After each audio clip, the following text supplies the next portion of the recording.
الحمد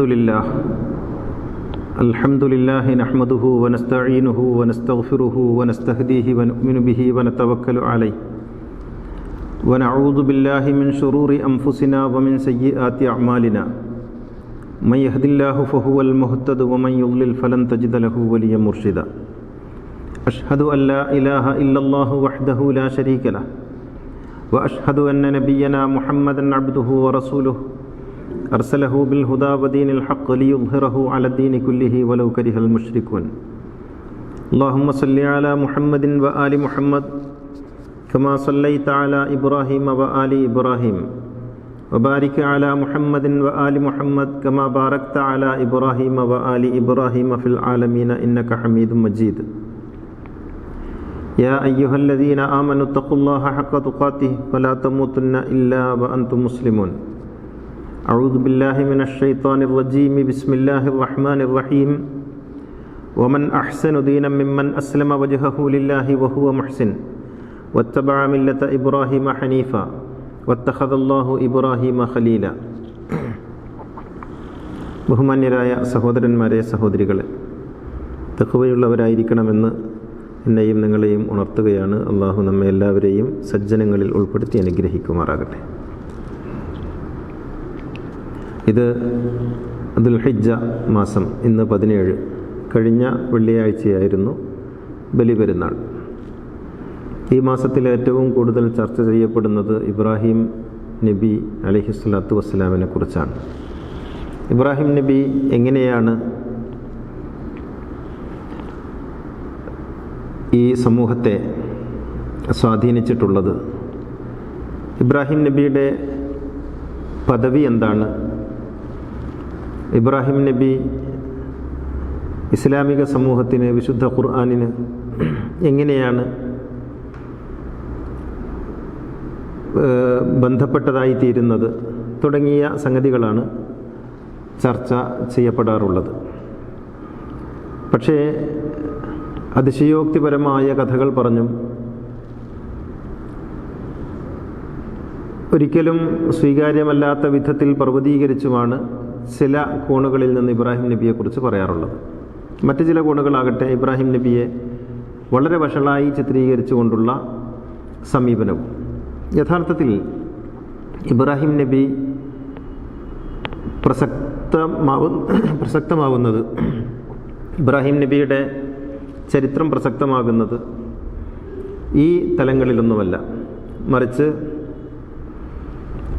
ലോകത്തിലുള്ള എല്ലാ മതദർശനങ്ങളും വേദദർശനങ്ങളും ആചാര്യസ്ഥാനത്ത് കണക്കാക്കുന്ന മഹാഗുരുവാണ് ഇബ്രാഹിം നബി എന്നുള്ളതാണ് ഇബ്രാഹിം നബിയുടെ ജീവിതത്തിൻ്റെ, ഇബ്രാഹിം നബിയുടെ സന്ദേശങ്ങളുടെ, ഇബ്രാഹിം നബിയുടെ ചരിത്രത്തിൻ്റെ ഒരു പ്രത്യേകതയും പ്രസക്തിയും.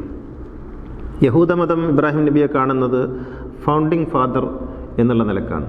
അവരുടെ വിശ്വാസത്തിൻ്റെ, ദർശനത്തിൻ്റെ, സംസ്കാരത്തിൻ്റെ, ആശയത്തിൻ്റെ പിതാവാണ് ഇബ്രാഹിം, അതായത് അബ്രാം പിതാവ് എന്നുള്ളതാണ് യഹൂദർ കാണുന്നത്. ക്രിസ്ത്യാനികൾ ഇബ്രാഹിം നബിയെ നോക്കിക്കാണുന്നത് സകല വിശ്വാസികളുടെയും പിതാവ്, സകല വിശ്വാസികളുടെയും നായകൻ എന്ന അർത്ഥത്തിലാണ്. ഇസ്ലാം ഇബ്രാഹിം നബിയെ കാണുന്നത് അദ്ദേഹം മില്ലത്തിൻ്റെ, ആദർശത്തിൻ്റെ നായകൻ എന്നുള്ള നിലക്കും പ്രവാചകന്മാരുടെ പിതാവ് എന്നുള്ള നിലക്കുമാണ്. ഇങ്ങനെയൊരു പ്രവാചകൻ, ഇങ്ങനെയൊരു മനുഷ്യൻ ലോകചരിത്രത്തിൽ ഇബ്രാഹിം നബി അല്ലാതെ മറ്റാരുമില്ല. എല്ലാ മതങ്ങളുടെയും എല്ലാ ദർശനങ്ങളുടെയും ആചാര്യസ്ഥാനത്ത് ഒരാൾ വരിക, അദ്ദേഹം എല്ലാവർക്കും അത്രമേൽ സ്വീകാര്യനും പ്രിയപ്പെട്ടയാളുമായി തീരുക. ഇപ്പോൾ ഇവിടെ ധാരാളം പ്രവാചകന്മാർ, എല്ലാ പ്രവാചകന്മാരും എല്ലാവരിലേക്കും നിയോഗിതരായതാണ് എന്നുള്ളതാണ് സത്യം. പക്ഷേ അങ്ങനെയല്ല ചരിത്രം എഴുതിയിട്ടുള്ളത്. ഇപ്പോൾ യേശു ക്രിസ്ത്യാനികളുടെ ഒരു നേതാവോ നായകനോ എന്നുള്ള നിലക്കാണ് പഠിപ്പിക്കപ്പെടുന്നത്. യേശു എന്ന് കേൾക്കുമ്പോഴേക്കും നമുക്ക് ക്രിസ്ത്യാനിറ്റിയെ ഓർമ്മ വരും. ബുദ്ധൻ എന്ന് കേൾക്കുമ്പോഴേക്കും ബൗദ്ധരെ ഓർമ്മ വരും. അവർ ബൗദ്ധ സമൂഹത്തിൻ്റെ കളങ്ങളിലാണുള്ളത്. മുഹമ്മദ് നബി ഇസ്ലാം മുസ്ലിങ്ങളുടെ കളത്തിലാണ് പെടുത്തിയിരിക്കുന്നത്. ഇങ്ങനെ ഓരോ പ്രവാചകനെയും ഓരോ കമ്പാർട്ട്മെൻറ്റുകളിലാക്കി, ഒരു കളത്തിലാക്കി അവതരിപ്പിക്കുമ്പോൾ ഇബ്രാഹിം നബി പക്ഷേ ഇങ്ങനെയുള്ള ഒരു കളത്തിലും ഒതുങ്ങുന്നില്ല എന്നുള്ളതാണ്. ഇബ്രാഹിം നബി കളങ്ങൾക്ക് അതീതമായി മതങ്ങൾക്കതീതമായി, എല്ലാവിധ കമ്പാർട്ട്മെൻറ്റുകൾക്കും അതീതമായി എല്ലാവരും ഉൾക്കൊള്ളുന്ന ഒരു മഹാഗുരുവായി, ആചാര്യനായി നിലകൊള്ളുന്നു എന്നുള്ളതാണ് ഇബ്രാഹിം നബിയുടെ സവിശേഷതകളിൽ ഏറ്റവും പ്രധാനപ്പെട്ടത്. ഇത് മറ്റ് പ്രവാചകന്മാരുടെ ന്യൂനതയോ പോരായ്മയോ കുറവൊന്നുമല്ല. പക്ഷേ മറ്റ് പ്രവാചകന്മാരെ അങ്ങനെയാണ് ചിത്രീകരിച്ചിട്ടുള്ളത് എന്നുള്ളതാണ്. അപ്പോൾ ഇബ്രാഹിം നബി ഒരു സംഗമസ്ഥാനമായി തീരുന്നു. ഇത് യഹൂദ, ക്രൈസ്തവ, ഇസ്ലാം പാരമ്പര്യം മാത്രമല്ല കേട്ടോ, ഇത് സെമിറ്റിക് പാരമ്പര്യം മാത്രമല്ല. ഭാരതീയ പാരമ്പര്യത്തിലേക്ക് വരുമ്പോഴും ഇബ്രാഹിം നബിയുടെ സ്ഥാനം അടയാളപ്പെടുത്തപ്പെടുന്നുണ്ട്. ഋഷി പരമ്പരയുടെ മഹർഷിമാരുടെ പിതാവായി ഇബ്രാഹിം നബിയുണ്ട്. അബ്രഹാം എന്നുള്ള ആ നാമം ഇവിടെയുള്ള ബ്രാഹ്മിൺ എന്ന നാമത്തോട്, ബ്രഹ്മാവ് എന്ന നാമത്തോട്, ബ്രഹ്മം എന്ന നാമത്തോട് ഒക്കെ ചേർന്ന് നിൽക്കുന്നു. ഇബ്രാഹിം നബിയുടെ ഭാര്യയുടെ പേര് സാറ എന്നാണ്. ബ്രഹ്മാവിൻ്റെ ഭാര്യ സരസ്വതിയാണ്. ഇത് തമ്മിലുള്ള സാമ്യതകളെക്കുറിച്ച് പഠനങ്ങൾ നടക്കേണ്ടതായിട്ടുണ്ട്. ഇബ്രാഹിം നബിയുമായി ബന്ധപ്പെട്ട പല കാര്യങ്ങളും ഭാരതീയ ദർശനങ്ങളുടെ ചില അടയാളങ്ങളുമായി ചേർന്ന് പോരുന്നുണ്ട്. ഇപ്പോൾ ഇബ്രാഹിം നബി ഹജ്ജ് ഇബ്രാഹിം നബിയുടെ പ്രധാനപ്പെട്ട ഒരു ആരാധനയായിട്ട് ഖുർആൻ പറയുന്നുണ്ട്. ഹജ്ജിലുള്ള ആരാധനകളിൽ ഒന്ന് കഅബ പ്രദക്ഷിണം ചെയ്യലാണ്. ഈ പ്രദക്ഷിണം എന്ന് പറയുന്നത്, വലം വെക്കുക എന്ന് പറയുന്നത്, അല്ലെങ്കിൽ ഇടം വെക്കുക എന്ന് പറയുന്നത് ഭാരതീയ ക്ഷേത്രാചാരങ്ങളുടെ ഒരു രീതിശാസ്ത്രമാണ്. തലമുണ്ഡനം അത് ഇവിടുത്തെ ആചാരവുമായി വളരെ വലിയ ബന്ധമുള്ള ഒരു സംഗതിയാണ്. ഹജ്ജ് ചെയ്യുമ്പോൾ പുരുഷന്മാർ ധരിക്കുന്ന വസ്ത്രം മുണ്ടുടുക്കുക, ഒരു മുണ്ട് പുതക്കുക. ഈ മുണ്ടുടുക്കുക എന്നുള്ള സമ്പ്രദായം ഭാരതത്തിൽ, തെക്കേ ഇന്ത്യയിൽ ഉള്ള ഒരു സമ്പ്രദായമാണ്. അത് ദ്രവീഡിയൻ സംസ്കാരവുമായി ബന്ധപ്പെട്ടതാണ്. അപ്പോൾ ഇങ്ങനെ ചിലതൊക്കെ നോക്കുമ്പോൾ നമുക്കത് കാണാൻ കഴിയും. അതുപോലെ തീർത്ഥജലം, ഇതൊക്കെ ഇങ്ങനെ ഉള്ള ചില സാമ്യതകൾ, ഈ സാമ്യതകളൊക്കെ പഠിക്കപ്പെടേണ്ടതാണ്. ഞാനൊരു തീർപ്പ് പറയുകയല്ല, പഠിക്കപ്പെടേണ്ടുന്ന ഒരു സംഗതിയാണ്. അപ്പോൾ ഇബ്രാഹിം അലൈഹിസ്സലാത്തു വസ്സലാമിൻ്റെ സ്ഥാനം മനുഷ്യരെ ഒന്നിപ്പിക്കുക, മനുഷ്യരെ മേളിപ്പിക്കുക എന്നുള്ളിടത്താണ്, എല്ലാറ്റിനെയും ഉൾക്കൊള്ളുക എന്നുള്ളിടത്താണ്. ഇബ്രാഹിം നബിയുടെ മില്ലത്ത് പിൻപറ്റാൻ ഖുർആൻ പറയുന്നുണ്ട്. വത്തബിഅ മില്ലത്ത ഇബ്രാഹിമ ഹനീഫ സുമ്മ ഔഹൈനാ ഇലൈക അൻ ഇത്തബിഅ മില്ലത്ത ഇബ്രാഹിമ ഹനീഫ എന്ന് പറയുന്നുണ്ട്. ഇബ്രാഹിം നബിയുടെ മില്ലത്ത് പിൻപറ്റണം. ഈ മില്ലത്ത് എന്ന് പറയുന്നത് ഒരുപാട് ശരീഅത്തുകൾ ഉൾക്കൊള്ളുന്ന ഒരു സമഗ്രമായ പദമാണ്. ഇബ്രാഹിമി മില്ലത്തിൽപ്പെട്ടതാണ് മൂസവി ശരീഅത്ത്. ആ മില്ലത്തിൽപ്പെട്ടതാണ് ഈസവി ശരീഅത്ത്. ആ മില്ലത്തിൽപ്പെട്ടതാണ് മുഹമ്മദി ശരീഅത്ത്. ഇങ്ങനെ വ്യത്യസ്തങ്ങളായ ശരീഅത്തുകളുടെ ഒരു സംഗമസ്ഥാനമാണിത്. വ്യത്യസ്തങ്ങളായ വേദങ്ങളുടെ, സബൂറിൻ്റെ, ഇഞ്ചീലിൻ്റെ, ഖുർആനിൻ്റെ, തോറയുടെ ഒക്കെ സംഗമസ്ഥാനമാണിത്. വ്യത്യസ്ത പ്രവാചകന്മാരുടെ, ആചാര്യന്മാരുടെ സംഗമസ്ഥാനമാണത്. അപ്പോൾ ഇബ്രാഹിം നബി അംഗീകരിക്കുക എന്നതിനർത്ഥം നിങ്ങൾ ഇസ്ലാമിനെ അംഗീകരിക്കുക എന്നാണ്, ക്രിസ്ത്യാനിറ്റിയെ അംഗീകരിക്കുക എന്നാണ്, യഹൂദരെ അംഗീകരിക്കുക എന്നുള്ളതാണ്, ദാവൂദ് നബിയെ അംഗീകരിക്കലാണ്, അത് സബൂറിനെ അംഗീകരിക്കലാണ്, സങ്കീർത്തനങ്ങളെയും ബൈബിളിനെയും ഖുർആനിനെയും അംഗീകരിക്കലാണ്. അങ്ങനെ വ്യത്യസ്തങ്ങളായ വേദങ്ങളെ, വ്യത്യസ്തങ്ങളായ ദർശനങ്ങളെ അംഗീകരിക്കുന്നതിൻ്റെ, ഉൾക്കൊള്ളുന്നതിൻ്റെ പേരാണ് ഇബ്രാഹിം മില്ലത്തിനെ ഉൾക്കൊള്ളുക എന്ന് പറയുന്നത്. ഇതിന് വളരെ രസകരമായ വ്യാഖ്യാനങ്ങളാണ് നമ്മുടെ തഫ്സീറുകളും ഹദീസുകളൊക്കെ നൽകിയിട്ടുള്ളത്. ഇബ്രാഹിമി മില്ലത്തിനെ പിന്തുടരുക എന്ന് പറഞ്ഞാൽ അതിൻ്റെ അർത്ഥമായിട്ട് പറയുന്നത്, നമ്മുടെ തഫ്സീറുകളൊക്കെ പരിധി നോക്കിയാൽ, നമ്മുടെ ഹദീസുകളൊക്കെ പരിധി നോക്കിയാൽ നമുക്ക് മനസ്സിലാക്കാൻ കഴിയും. വളരെ രസകരമായ, നമ്മെ ലജ്ജിപ്പിക്കുന്ന തരത്തിലുള്ള വ്യാഖ്യാനങ്ങളൊക്കെ ഉണ്ട്. അതിലൊന്ന് നഖം വെട്ടലാണ് ഇബ്രാഹിമി മില്ലത്ത് എന്നാണ്, മീശ വെട്ടലാണ് ഇബ്രാഹിമി മില്ലത്ത് എന്നാണ്. അതുപോലെ വായിൽ വെള്ളം, വായ കഴുകലാണ് ഇബ്രാഹിമി മില്ലത്ത്. ഗുഹ്യരോമം കളയലാണ് ഇബ്രാഹിമി മില്ലത്ത്. കക്ഷത്തിലെ രോമം കളയലാണ് ഇബ്രാഹിമി മില്ലത്ത്. മൂക്ക് വൃത്തിയാക്കലാണ് ഇബ്രാഹിമി മില്ലത്ത്. പല്ല് തേക്കലാണ് ഇബ്രാഹിമി മില്ലത്ത്. മുടിചീകലാണ്, ശൗച്യം ചെയ്യലാണ്, ലിംഗ അഗ്രഛേദനം നടത്തലാണ്, അതായത് സുന്നത്ത് കല്യാണം നടത്തലാണ് ഇബ്രാഹിമി മില്ലത്ത് എന്ന് എഴുതി വച്ചിരിക്കുന്നു നമ്മുടെ തഫ്സീറുകളിലൊക്കെ, ഹദീസ് കിതാബുകളിലും. ഇത് പ്രവാചകൻ പറഞ്ഞതായിട്ടാണ് പറയുന്നത്. അബൂ ഹുറൈറ പറയുന്ന, റിപ്പോർട്ട് ചെയ്യുന്ന ഹദീസിലുള്ളതാണ്. ഇബ്രാഹിമി മില്ലത്ത് എന്ന് പറഞ്ഞാൽ ഈ 10 കാര്യങ്ങൾ നടപ്പിലാക്കലാണ്. എന്നിട്ട് ആവേശം മൂത്തിട്ട് ഖുർത്തുബി അദ്ദേഹത്തിൻ്റെ തംഹീദ് എന്ന കിതാബിൽ എഴുതി വെച്ചത് മുവത്തയ്ക്ക് വേണ്ടി എഴുതിയതാണ്. ആ തംഹീദ് എന്ന കിതാബിൽ എഴുതിയത് ഇങ്ങനെയാണ്: ഹു അവ്വലു മൻ ഇഖ്തതന, ആദ്യമായി സുന്നത്ത് കല്യാണം നടത്തിയത് ലോകത്താദ്യമായിട്ട് ഇബ്രാഹിം നബിയാണ്. ഇത് നമുക്ക് ശരി അംഗീകരിക്കാം. ഇനി ശേഷം പറയുന്ന നോക്കണം, അവ്വലു മൻ ഖലമൽ അൽഫാർ, അദ്ദേഹമാണ് ആദ്യമായിട്ട് നഖം വെട്ടിയത്. അപ്പോൾ ആദം നബി നഖം വെട്ടിയിട്ടില്ല, നൂഹ് നബി നഖം വെട്ടിയിട്ടില്ല. ആദ്യമായിട്ട് നഖം വെട്ട് പഠിപ്പിച്ച ആൾ ഇബ്രാഹിം നബിയാണെന്ന് എഴുതി വെക്കാൻ നമ്മുടെ ഖുർത്തുബിക്കേ സാധിക്കുള്ളൂ. നമ്മുടെ കിതാബുകൾക്കേ സാധിക്കുള്ളൂ. വ അവ്വലുമൻ ഖസ്സശാരിബ, മീശ വെട്ടിയതും ആദ്യമായിട്ട് ലോകത്ത് മൂപ്പരാണത്രേ. വ അവ്വലുമൻ ഷാബ്, ആദ്യമായിട്ട് നര വന്നതും മൂപ്പർക്കാണ് എന്നാണ്. ഇങ്ങനെ ഇബ്രാഹിം നബിയെക്കുറിച്ച്, ഇബ്രാഹിം നബിയുടെ മില്ലത്ത് എന്ന് പറയുന്നത് ആകാശത്തോളം വിശാലമായ, സമുദ്രത്തോളം വിശാലമായ ആഴമുള്ള വളരെ വലിയ ഒരു സംസ്കൃതിയുടെ ഒരു ദർശനത്തിൻ്റെ പേരാണ് എന്ന് ഖുർആൻ പറയുമ്പോൾ, അതൊന്നും അല്ലാതെ മീശവെട്ടലും നഖംവെട്ടലാണെന്നും ഗുഹ്യരോമം കളയലാണെന്നും പിന്നെ വരുത്തി തീർത്ത് അതിനെ ഇത്രമേൽ അവഹേളിക്കുന്ന വിധത്തിൽ നമ്മുടെ കിതാബുകളൊക്കെ എഴുതി വച്ചിരിക്കുന്നു. എന്ന് മാത്രമല്ല, ഇബ്രാഹിം നബിയുടെ സുന്നത്ത് കല്യാണത്തെക്കുറിച്ച് ബുഖാരി എഴുതി വച്ചിരിക്കുന്നത്, ബുഖാരി 3178 നമ്പർ ഹദീസിൽ എഴുതി വച്ചിരിക്കുന്നു. അബൂ ഹുറൈറ റിപ്പോർട്ട് ചെയ്തതായിട്ട്, ഇഖ്തതന ഇബ്രാഹിം ബിൽ ഖദൂമി വഹുവ ഇബ്നു 80 വയസ്സുള്ള ഇബ്രാഹിം നബി മഴു ഉപയോഗിച്ചുകൊണ്ട് സ്വന്തമായിട്ട് മാർഗ കല്യാണം നടത്തി എന്ന് എഴുതി വെച്ച കിതാബിൻ്റെ പേരാണ് കേട്ടോ ബുഖാരി. ഈ ബുഖാരിയൊക്കെ അംഗീകരിച്ചുകൊണ്ടാണ്, ഉൾക്കൊണ്ടുകൊണ്ടാണ് നമ്മൾ ഇബ്രാഹിം നബിയെ മഹത്വപ്പെടുത്തുന്നത്. അതേ ബുഖാരി അദ്ദേഹത്തിൻ്റെ മറ്റൊരു കിതാബായ അദബുൽ മുഫ്രദിൽ എഴുതി വെച്ചു. അബൂ ഹുറൈറ റിപ്പോർട്ട് ചെയ്യുന്നു, ഇബ്രാഹിം നബിക്ക് വഹു ഇബ്നു 120 വയസ്സുള്ളപ്പോഴാണ് കോടാലി ഉപയോഗിച്ചിട്ട്, മഴു ഉപയോഗിച്ചിട്ട് പിന്നെ മാർഗ കല്യാണം നടത്തിയത്. മഴു ഉപയോഗിച്ച് മാർഗ കല്യാണം നടത്തിയെന്നൊരു പ്രവാചകനെ കുറിച്ച് എഴുതി വെക്കുമ്പോൾ അതിൻ്റെ ഉള്ളിൽ അടങ്ങിയിട്ടുള്ള രാഷ്ട്രീയത്തെക്കുറിച്ചൊന്നും എന്തുകൊണ്ടാണ് ഈ മുല്ലമാർ ചിന്തിക്കാത്തതെന്നാണ് ഞാൻ ആലോചിക്കുന്നത്. എത്രമേൽ അപഹാസ്യമായിട്ടാണ് ഒരു പ്രവാചകൻ അവതരിപ്പിക്കുന്നത്. എന്നിട്ട് ആ പ്രവാചകനെ കുറിച്ച് നമ്മളിങ്ങനെ വലിയ വായിൽ വർത്താനം പറയും. യഥാർത്ഥത്തിൽ ഇബ്രാഹിം നബി അപഹസിക്കുകയായിരുന്നു, മുഹമ്മദ് നബി പറഞ്ഞു എന്ന് വ്യാജ പ്രമാണം ഉണ്ടാക്കിയിട്ട് ബുഖാരി എന്ന് ചിന്തിക്കാൻ നമുക്ക് സാധിക്കാത്തത് എന്തുകൊണ്ടാണ്? അതവിടെ ഇരിക്കട്ടെ.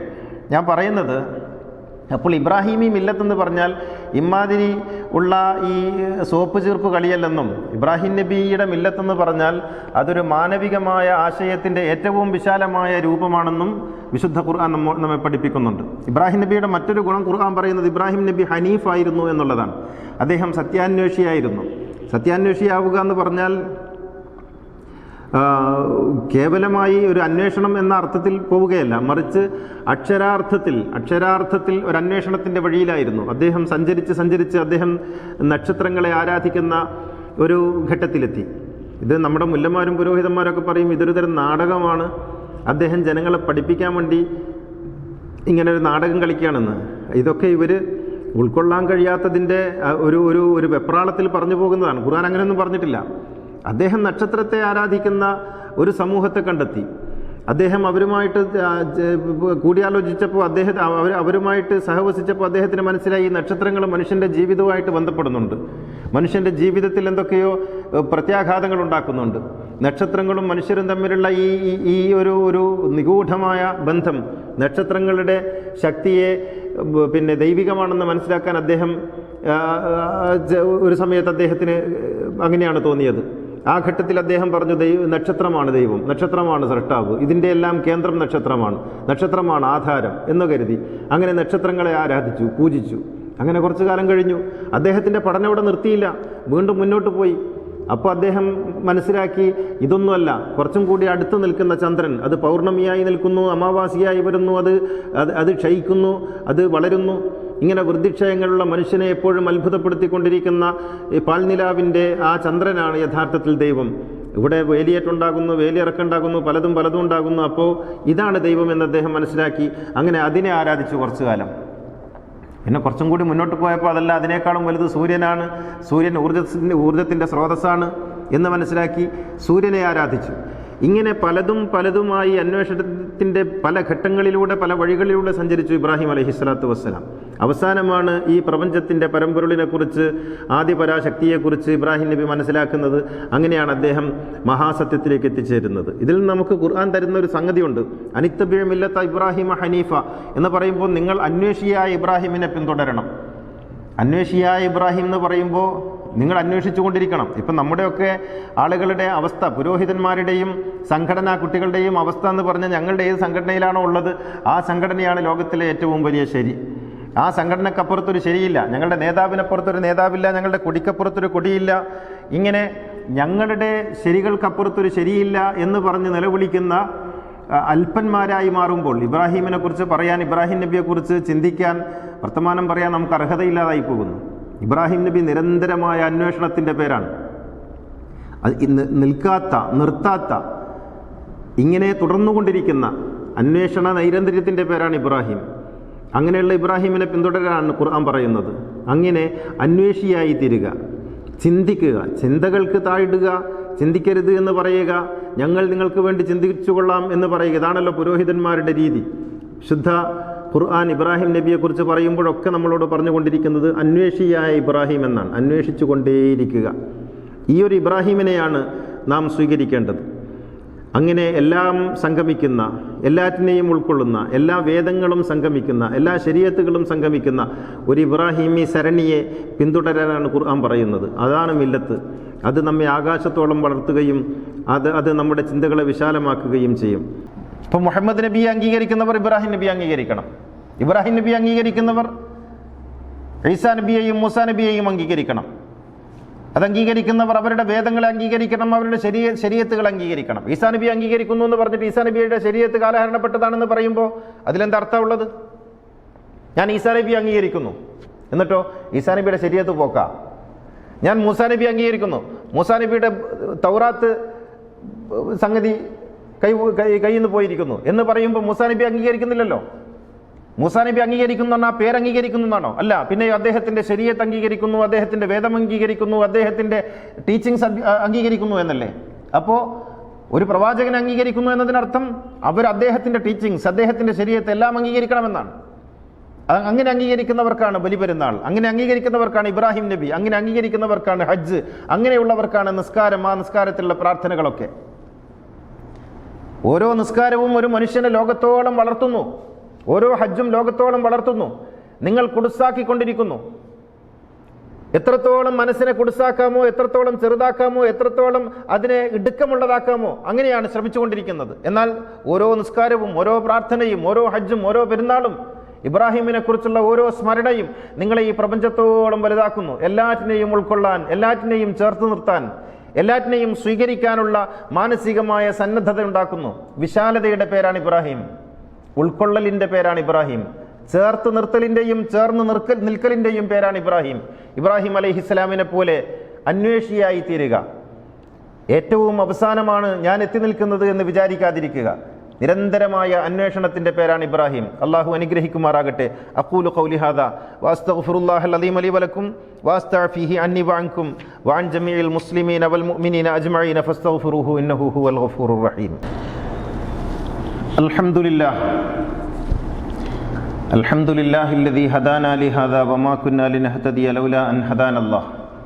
അസ്സലാത്തു വസ്സലാമു അലാ സയ്യിദിനാ മുഹമ്മദിൻ സയ്യിദിൽ കൗനൈനി മഹ്ബൂബി റബ്ബിൽ മശ്രിഖൈനി വൽ മഗ്രിബൈൻ ഖാതമിൽ അംബിയാഇ സയ്യിദിൽ മുർസലീൻ മുറാദിൽ മുസ്താഖീൻ മഹ്ബൂബിൽ ആശിഖീൻ ജദ്ദിൽ ഹസനി വൽ ഹുസൈൻ സാഹിബിൽ ഹറമൈനി വബ്നി ദബീഹൈൻ സയ്യിദിനാ മുഹമ്മദ് ഇബ്നി അബ്ദുല്ലാഹി ഇബ്നി അബ്ദുൽ മുത്തലിബ് സല്ലല്ലാഹു അലൈഹി വഅലാ ആലിഹി വസഹ്ബിഹി അല്ലദീന ജാഹദൂ ബിഅംവാലിഹിം ഫീ സബീലില്ലാഹ് വബാഉ നഫൂസഹും ലിദീനിൽ ഹുദാ റളിയല്ലാഹു അൻഹും വറദൂ അൻഹു ദാലിക ലിമൻ ഖശിയ റബ്ബഹ ഇന്നല്ലാഹ വമലായികതഹു യുസല്ലൂന അലൻ നബി യാ അയ്യുഹല്ലദീന ആമനൂ സല്ലൂ അലൈഹി വസല്ലിമൂ തസ്ലീമാ.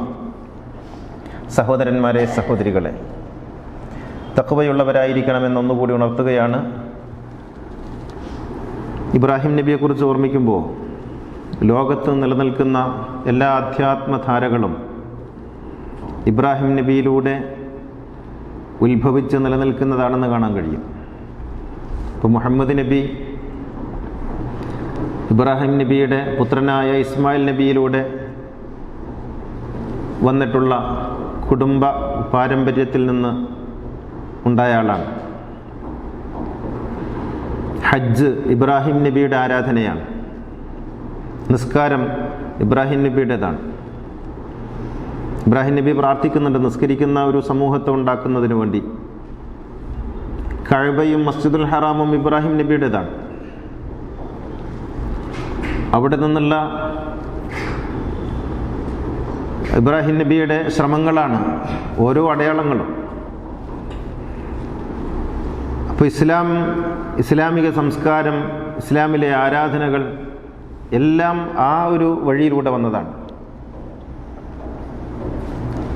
ഇനി മസ്ജിദുൽ അഖ്സ, ഇസ്ഹാഖ് നബിയുടെ പാരമ്പര്യം, ഇബ്രാഹിം നബിയുടെ മറ്റൊരു മകനായ ഇസ്ഹാഖ് നബിയുടെ പാരമ്പര്യത്തിൽ യാക്കൂബ് നബി, യൂസുഫ് നബി, അങ്ങനെ വന്നിട്ട് സുലൈമാൻ, ദാവൂദ് നബി, സുലൈമാൻ നബി, ആ ഒരു പാരമ്പര്യത്തിലൂടെയാണ് ഉണ്ടായത്. എന്ന് വെച്ചാൽ ലോകത്ത് നിലനിൽക്കുന്ന നാഗരികതകൾ, ഇന്ന് നിലനിൽക്കുന്ന നാഗരികതകൾ, അധ്യാത്മധാരകളെല്ലാം അങ്ങനെയുള്ളതാണെന്ന് കാണാൻ പറ്റും. ഇനി ഇന്ത്യയിലേക്ക് വന്നാൽ ഇവിടുത്തെ ആരാധനാരീതികൾ, പ്രദക്ഷിണം, കഅബ പ്രദക്ഷിണം ചെയ്യൽ ഭാരതീയമാണ്. അതിൻ്റെ മറ്റൊരു പതിപ്പാണ് കഅബയെ പ്രദക്ഷിണം ചെയ്യുന്നു എന്നുള്ളത്. ഹജ്ജിന് പുരുഷന്മാരെ ധരിക്കുന്ന വസ്ത്രത്തിൻ്റെ രീതി ഭാരതീയമാണ്. മുണ്ടുടുക്കുക എന്നുള്ളത് ആ ഭാഗത്തൊന്നുമില്ല, ഇവിടുത്തെ രീതിയാണ്. അതിൻ്റെ മറ്റൊരു പതിപ്പാണ് അവിടെ ഇബ്രാഹിം നബി നടപ്പിലാക്കിയത്. തലമുണ്ടനം ചെയ്യുക എന്നുള്ളത് ഇവിടുത്തെ രീതിയാണ്, അതാണ് അവിടെ നടപ്പിലാക്കിയത്. അപ്പോൾ എല്ലാറ്റിൻ്റെയും ഒരു ഒരു ഒരു ഒരു ഉൾക്കൊള്ളൽ ഇസ്ലാമിന് അങ്ങനെ ഒരു സവിശേഷതയുണ്ട്. ആ സവിശേഷതയാണ് ഇന്ന് നമ്മുടെ പുരോഹിതന്മാർ ഇല്ലാതാക്കി കളയുന്നത്. ഇപ്പോൾ ഇബ്രാഹിം നബിയെക്കുറിച്ചുള്ള നമ്മുടെ പഠനം നമ്മെ എല്ലാറ്റിലേക്കും നമ്മളെ വളർത്തും. ഇങ്ങനെ പടർന്നു കയറുന്ന, എല്ലാറ്റിലേക്കും ഇങ്ങനെ പ്രസരിച്ചു കൊണ്ടിരിക്കുന്ന ഒരു തലം ഇബ്രാഹിമിൻ്റെ ഓർമ്മകളിലുണ്ട്. എല്ലാ ധാരകളും അവിടെയാണുള്ളത് എന്നർത്ഥം. അള്ളാഹു അനുഗ്രഹിക്കുമാറാകട്ടെ. അല്ലാഹുമ്മ ഗ്ഫിർ ലിൽ മുഅ്മിനീന വൽ മുഅ്മിനാത്ത് വൽ മുസ്ലിമീന വൽ മുസ്ലിമാത്ത് അൽ അഹ്യാഇ മിൻഹും വൽ അംവാത്ത് ഇന്നക മുജീബു ദഅവാതി വഖാദിൽ ഹാജാത്ത് തയ്യിബ തറാഹും വജഅലിൽ ജന്നത മഅവാഹും റബ്ബന ആതിനാ ഫിദ് ദുനിയാ ഹസന വഫിൽ ആഖിറതി ഹസനതൻ വഖിനാ അദാബന്നാർ റബ്ബന ഗ്ഫിർ ലനാ വലിഇഖ്വാനിന അല്ലദീന സബഖൂനാ ബിൽ ഈമാൻ ولا تجعل في قلوبنا غلا للذين آمنوا ربنا إنك رؤوف رحيم وآخر الدعاء الحمد لله.